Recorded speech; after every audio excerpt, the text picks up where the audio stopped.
Bapa. Selamat pagi Yesus, selamat pagi Roh Kudus. Terima kasih kau berkati aku. Selamat pagi Bapa, selamat pagi Yesus, selamat pagi Roh Kudus. Ku memujimu selalu. Pikiranku, ucapanku, perbuatanku, biarlah selalu senangkanmu, Yesus Tuhanku.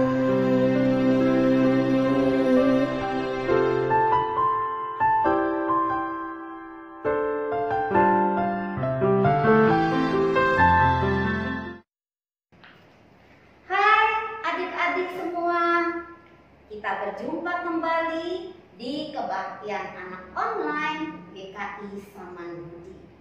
Ya, kita patut bersyukur karena hari ini kita boleh kebaktian lagi, walaupun masih online. Ya, Kak Nana masih memakai masker. Kak Nana belum memperkenalkan diri ya.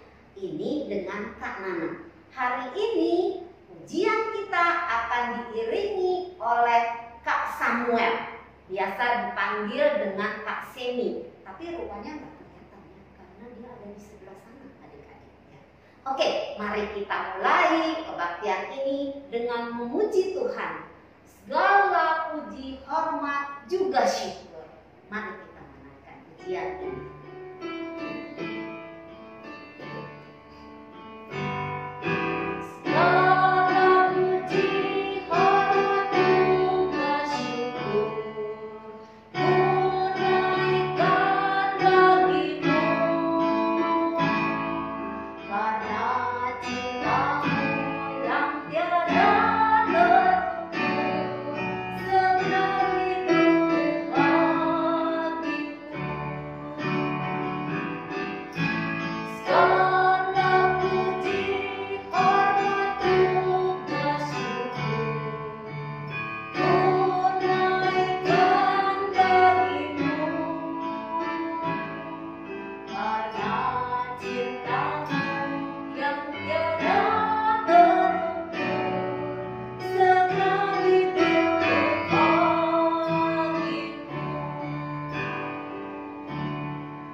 Kita buka kebaktian ini dengan berdoa kepada Tuhan.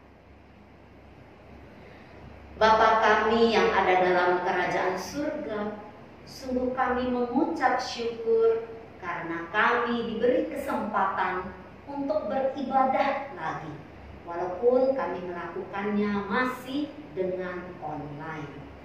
Ya Bapa, pimpinlah kebaktian ini dari awal sampai selesai. Ya Roh Kudus, bertahtalah di hati kami, membuat kami bersuka cita mengikuti kebaktian ini. Di dalam nama Tuhan Yesus yang menjadi juru selamat dan penebus kami yang hidup, kami berdoa dan mengucap syukur. Amin. Adik-adik, Kak Nana mau ajak adik-adik untuk menyanyikan lagu tentang suatu janji. Apakah adik-adik pernah berjanji? Atau adik-adik pernah dijanjikan sesuatu? Nah, hari ini kita mau belajar tentang janji Tuhan. Ya, kita mau menyanyikan lagu Janji yang Manis. Janji yang manis ini akan diiringi tetap oleh Kak Semi. Tapi adik-adik, sebelum kita menyanyikan ini, Kak Nana mau bercerita sedikit. Sebetulnya Kak Nana membuat rekaman kebaktian ini sampai dengan kemarin itu belum bisa menemukan pengiring pujian. Wah, pengiring pujiannya siapa nih? Kalau misalnya pujian tidak dengan iringan, Nana rasanya kok pengen diiringi supaya kebaktiannya lebih bagus. Ya. Akhirnya di kepala Kak Nana muncul nama Semi, Samuel. Kak Nana langsung WA Samuel. Berharap Samuel Semi ini mau. Kalau sampai tidak mau, wah, Kak Nana mesti cari lagi. Wah, dijawab oleh Kak Semi langsung. Dia bersedia. Terima kasih Tuhan. Ya, karena berpikir pasti semua ini adalah pekerjaan Roh Kudus. Roh Kudus yang memimpin Kak Semi untuk bersedia memimpin ujian kita pada kali ini. Mari kita menyanyikan lagu Janji yang Manis.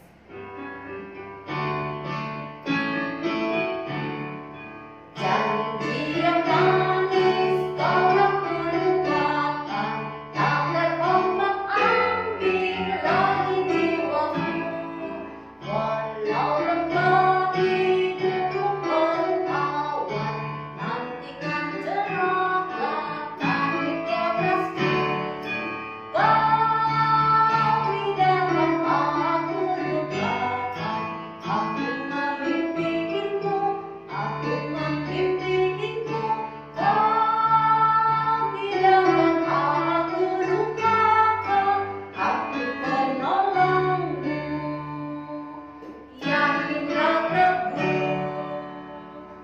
Ya adik-adik, sebetulnya dalam lagu Janji yang Manis ini siapa sih yang berjanji?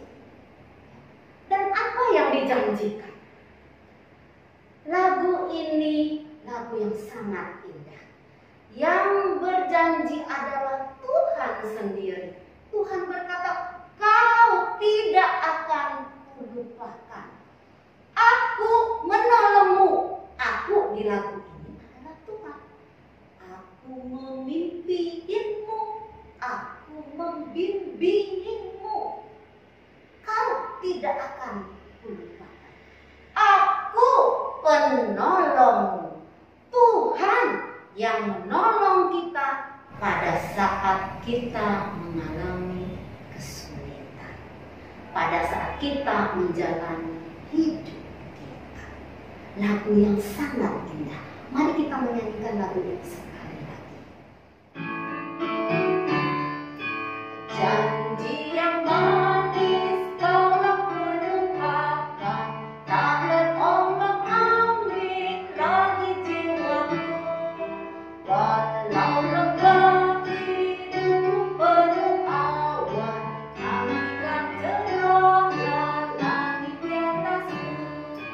Kau tidakkan aku lupakan, aku memimpikanmu, aku membimbingmu. Kau tidakkan aku lupakan, aku penolongmu. Yakinlah teguh. Adik-adik, apakah ada yang tahu siapa yang menciptakan lagu ini? Lagu ini ditulis pada tahun sebelum 1900. Apakah kalian sudah lahir? Pasti belum, karena Kak Nana sendiri belum lahir. Tepatnya lagu ini dibuat tahun 1889. Jadi umur lagu ini berapa ya? Wah, Kak Nana bercepat. Dan siapa yang mengarang lagu ini? Lagu ini dikarang oleh seorang bapak yang sungguh diberi talenta luar biasa oleh Tuhan.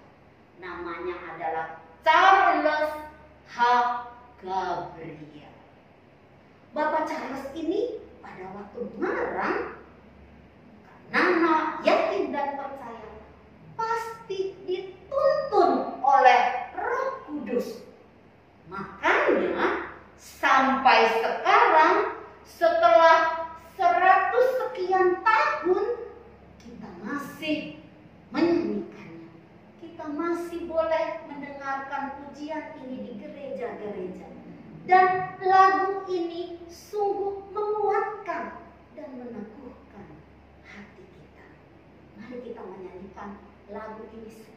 lagi sebelum kita mempersiapkan diri untuk mendengarkan firman Tuhan.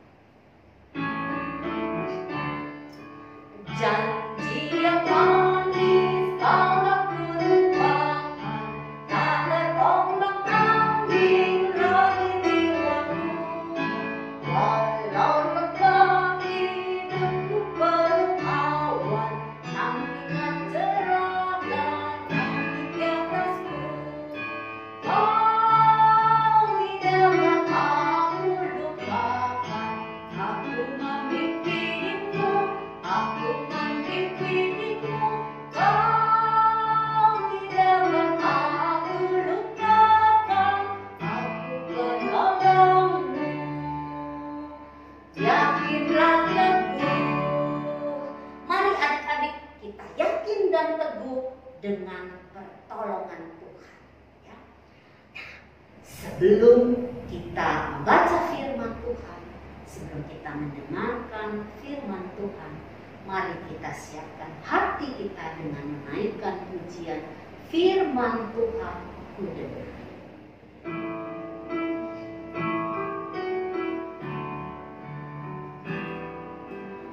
Firman Tuhan ku dengar, ku taruh di hatiku.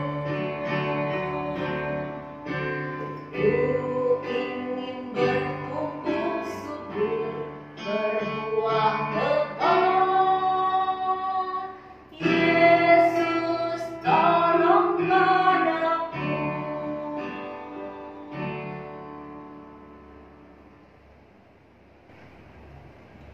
Adik-adik, sebelum kita membaca firman Tuhan, mari terlebih dahulu kita memohon Roh Kudus untuk menolong kita mengerti kebenaran firman Tuhan. Mari kita berdoa.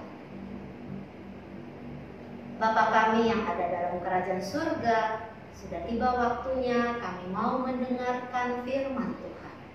Ya Roh Kudus, turunlah atas kami semua, membuat kami mengerti kebenaran firman Tuhan. Terima kasih, kami berdoa dan mengucap syukur hanya di dalam nama Tuhan Yesus yang menjadi juru selamat dan penebus kami yang hidup. Amin. Adik-adik, pembacaan kita pada hari ini terambil dari Kisah Para Rasul 1 ayat 1 sampai dengan 5. Jadi cuma sedikit ya ayatnya. Kita akan membaca bersama-sama, bersaut-sautan antara adik-adik yang perempuan dan adik-adik yang laki. Dimulai dengan yang perempuan dulu ya, yang ganjil. Mari kita mulai. Filus, dalam bukuku yang pertama, aku menulis tentang segala sesuatu yang dikerjakan dan diajarkan Yesus. Sampai pada hari ia terangkat. Sebelum itu, ia telah memberi perintahnya kepada Roh Kudus, kepada rasul-rasul yang dipilihnya. Kepada mereka ia menunjukkan dirinya setelah penderitaannya selesai, dan dengan banyak tanda ia membuktikan bahwa ia hidup.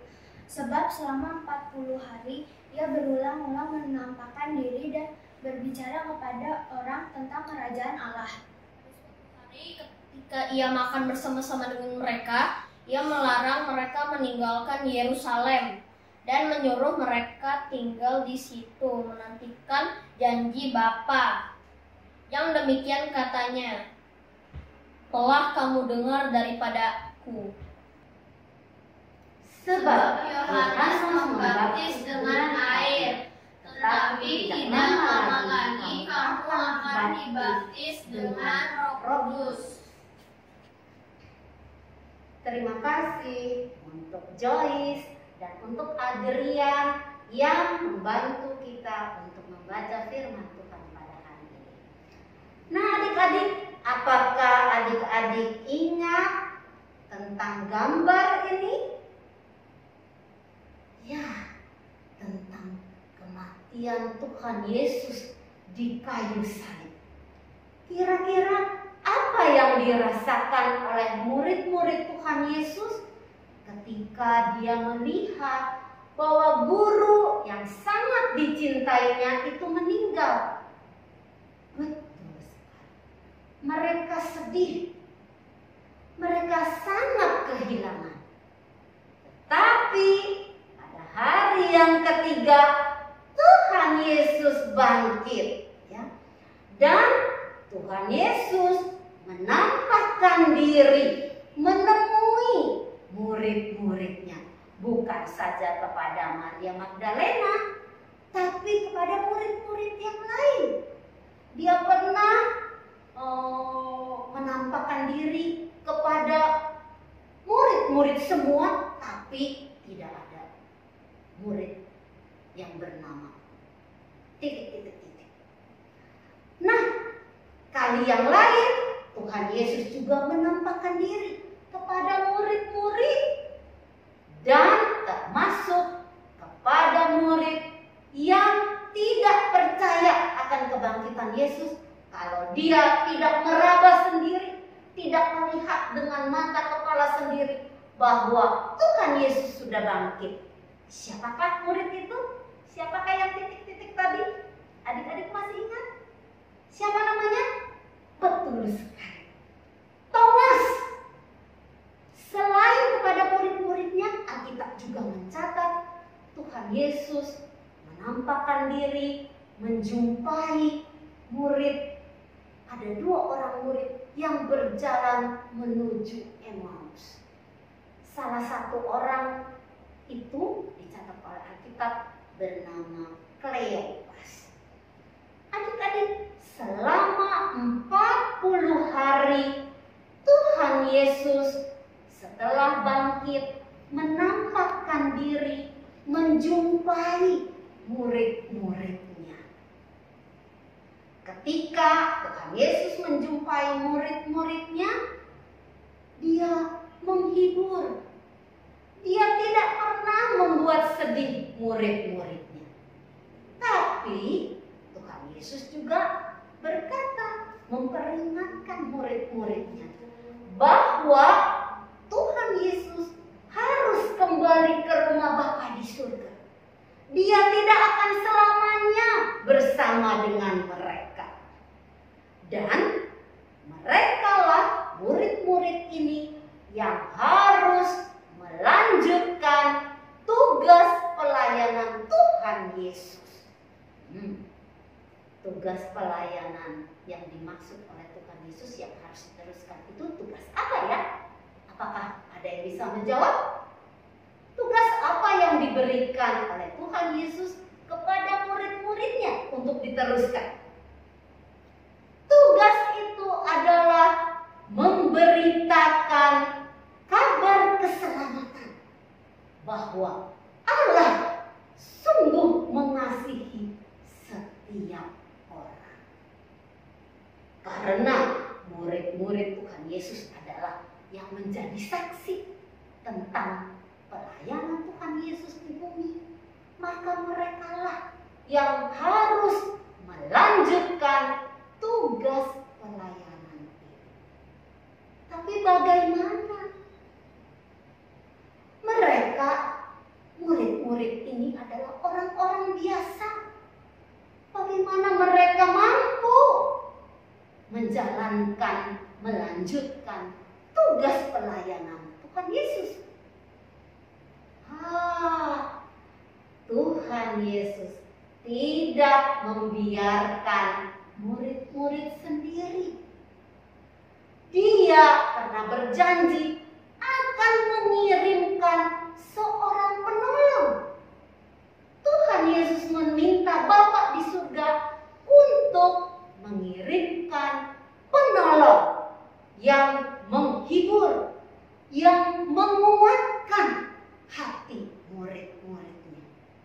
Apakah adik-adik bisa tahu siapakah penolong yang dimaksud oleh Tuhan Yesus, yang dijanjikan untuk menghibur, menguatkan, menolong murid-murid melaksanakan tugas pelayanan?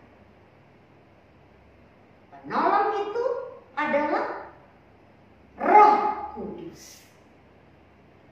Roh Yesus untuk menolong kita. Seperti lagu yang tadi, lagu Janji yang Manis. Tuhan Yesus telah memimpin Bapak Charles Gabriel untuk menyampaikan kata-kata melalui pujian. Kau tidak akan kulupakan. Aku memimpinmu. Aku membimbingmu. Aku penolongmu. Roh Kudus ini yang akan tinggal diam di hati kita, menolong kita, menyertai kita untuk melaksanakan tugas-tugas kita. Begitu juga dengan anak-anak dan adik-adik semua. Ada Roh Kudus tinggal diam di hati kita.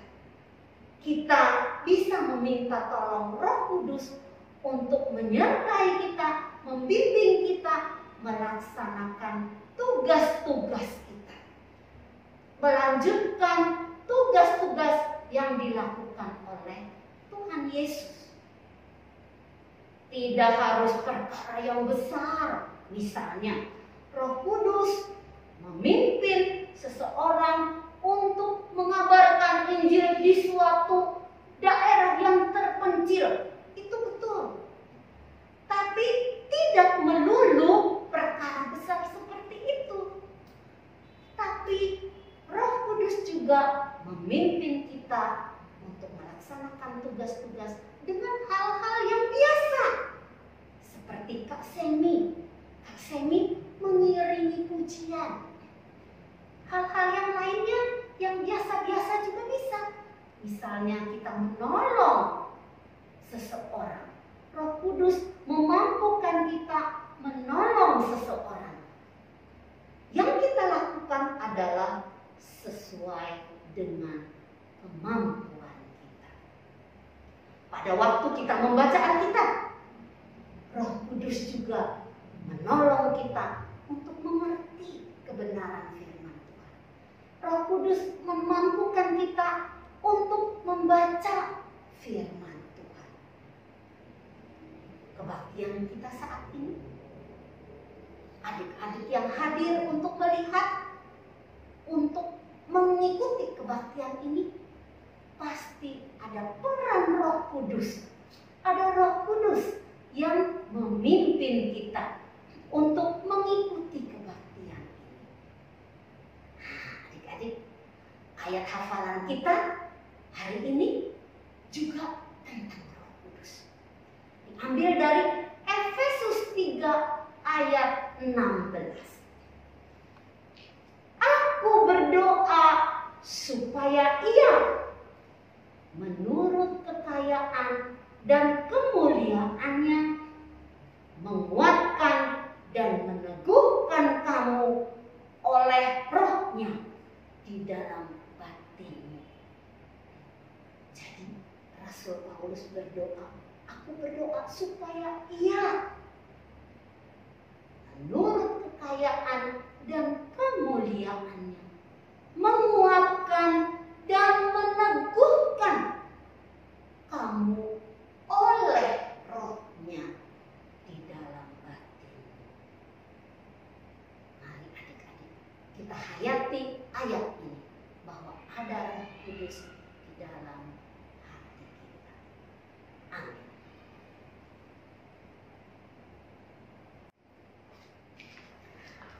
Adik-adik, setelah kita mendengarkan firman Tuhan, mari kita mengucap syukur dengan memberikan persembahan. Mari kita memberikan persembahan dengan menaikkan pujian, aku bawa, aku berikan.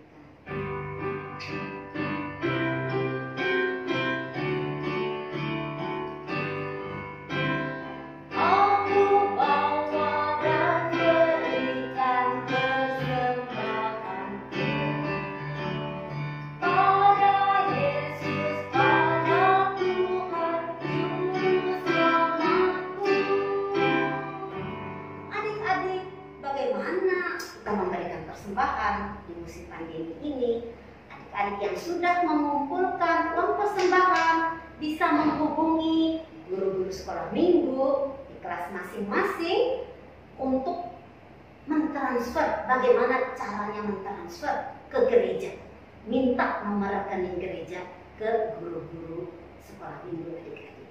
Ya, mari kita menyanyikan lagu ini sekali lagi.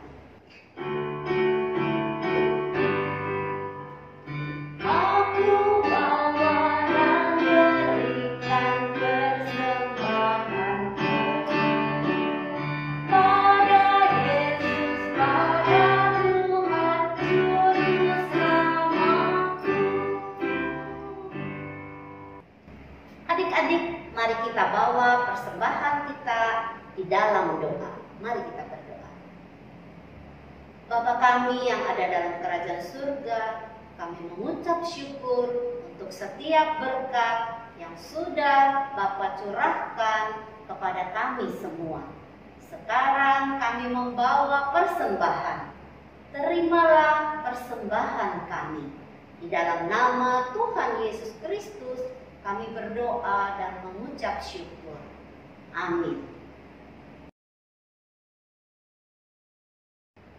Nah, adik-adik, sebelum kita mengakhiri kebaktian ini, Kak Nana mau ajak adik-adik untuk melakukan suatu challenge.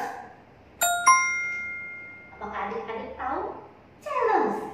Kita sering dengar ya kata challenge. Bukan berarti Kak Nana mau challenge Roh Kudus. Oh tidak, Kak Nana tidak berani ya.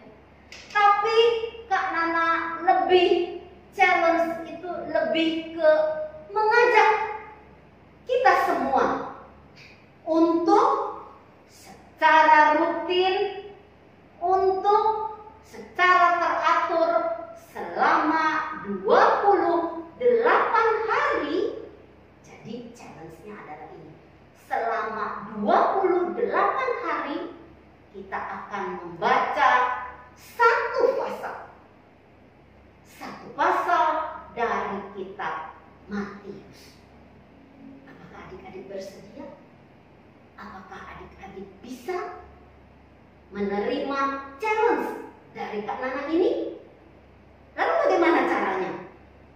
Adik-adik bisa menghubungi guru-guru sekolah minggu kalian, ya. Nanti teknisnya akan diatur. Jadi kita membaca bersama-sama. Setelah 28 hari kita selesai membaca kitab Injil Matius. Wow, mari kita kerjakan challenge ini, ya. Nah, membaca Alkitab ini juga perlu tuntunan Roh Kudus. Mari kita akhiri kebaktian kita hari ini dengan menyanyikan suatu lagu. Lagu Peganglah Tanganku Roh Kudus. Lagu ini seolah-olah kita memohon, ya Roh Kudus, peganglah tanganku untuk melakukan pekerjaan-pekerjaan di dunia. Mari kita menyanyikan lagu ini bersama-sama.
kami yang ada dalam kerajaan surga, kami sungguh bersyukur kami boleh mengikuti ibadah ini dari awal sampai dengan selesai. Kami sungguh bersyukur karena Bapa mengirimkan Roh Kudus ke dalam hati kami, agar kami boleh menjalankan kehidupan ini sesuai dengan kehendak Tuhan. Ya Bapa yang ada dalam kerajaan surga, kami mohon Bapa tetap menyertai kami dari sekarang, esok hari, sampai selama-lamanya. Kiranya Bapa mengampuni segala dosa dan kesalahan kami. Kiranya Bapa menyertai, membimbing, memimpin, dan menolong kami melalui Roh Kudus-Mu di dalam kami menjalankan kehidupan kami. Di dalam nama Tuhan Yesus kami berdoa dan mengucap syukur. Mari kita menyanyikan lagu Bapa Terima Kasih. Bapa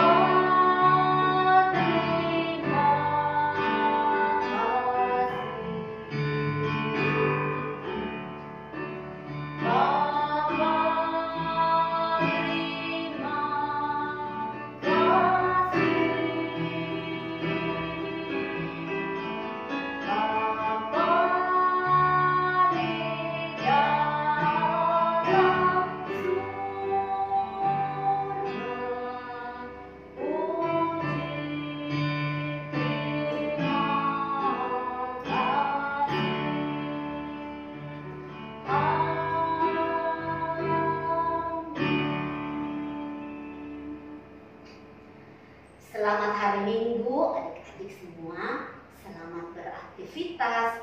Kiranya Bapa di surga memberkati kita semua. Jangan lupa challenge-nya kita jalankan. Jangan lupa juga 3M, yaitu memakai masker, menjaga jarak, dan mencuci tangan. Sampai bertemu lagi di kebaktian anak online GKI Saman Budi berikutnya.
Ajar aku untuk lebih